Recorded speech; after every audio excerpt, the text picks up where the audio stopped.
നീ എന്നോട് അനുവാദം ചോദിച്ചില്ലേലും എനിക്ക് പിണക്കമൊന്നുമില്ല.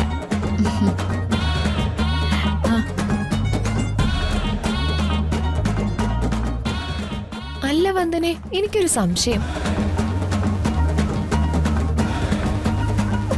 ഇവിടെ ഞങ്ങളുടെ ശല്യം സഹിക്കാൻ വയ്യാഞ്ഞിട്ടാണോ നിങ്ങൾ പോകുന്നേ?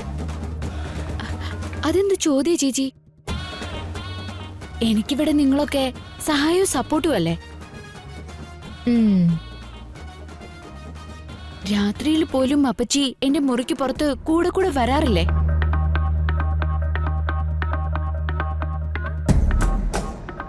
അല്ല, അത് പിന്നെ ഒന്നും പറയണ്ട.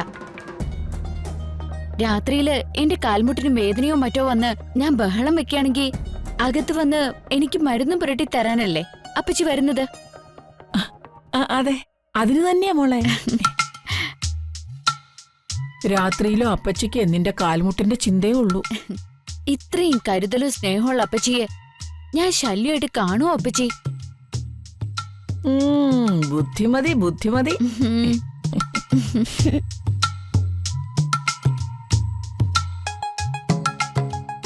എനിക്ക് ഒരു വിഷമേ ഉള്ളൂ. ദിയമോള് പോയാ പിന്നെ ചിരിയും കളിയും ബഹളം ഒന്നും ഇല്ലല്ലോ. ഈ വീട് ഉറങ്ങിപ്പോവും. അതോർക്കുമ്പോഴാ. എനിക്ക് വിഷമമുണ്ടോ? ഉണ്ട് മോളെ. എങ്കിൽ ഞാൻ പോകുന്നില്ല. അയ്യോ, അത് ശരിയാവില്ല. മോൾക്ക് മുത്തശ്ശനെയും മുത്തശ്ശിയൊക്കെ കാണണ്ടേ? എന്റെ വിഷമം ഞാൻ അഡ്ജസ്റ്റ് ചെയ്തോളാം. മോൾ ഇപ്പൊ തന്നെ പോക്കോ.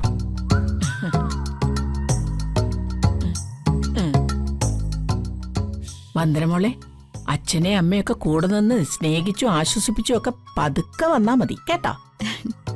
ശരി അപ്പച്ചി. അല്ല, അതിരിക്കട്ടെ, ജഗം വരുന്നില്ലേ?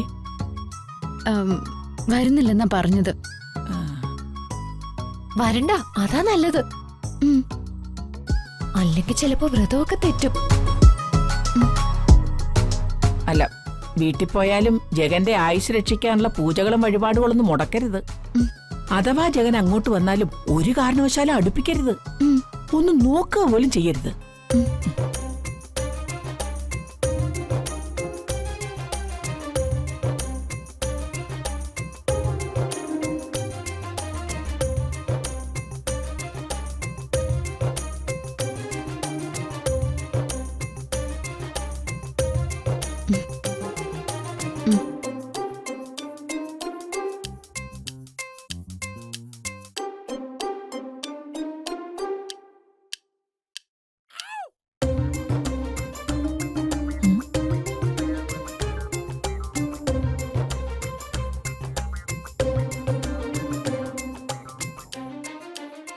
അല്ല, മോളെന്താ അങ്ങോട്ട് നോക്കുന്നേ? ഒന്നുമില്ല അപ്പച്ചി. അപ്പച്ചി പറഞ്ഞതൊക്കെ ഞാൻ കേട്ടു. അപ്പച്ചി പറഞ്ഞതൊക്കെ ഞാൻ അനുസരിച്ചോളാം. ഓ, മതി, അത് മതി. മോള് ഗുരുത്വമുള്ളോളാ.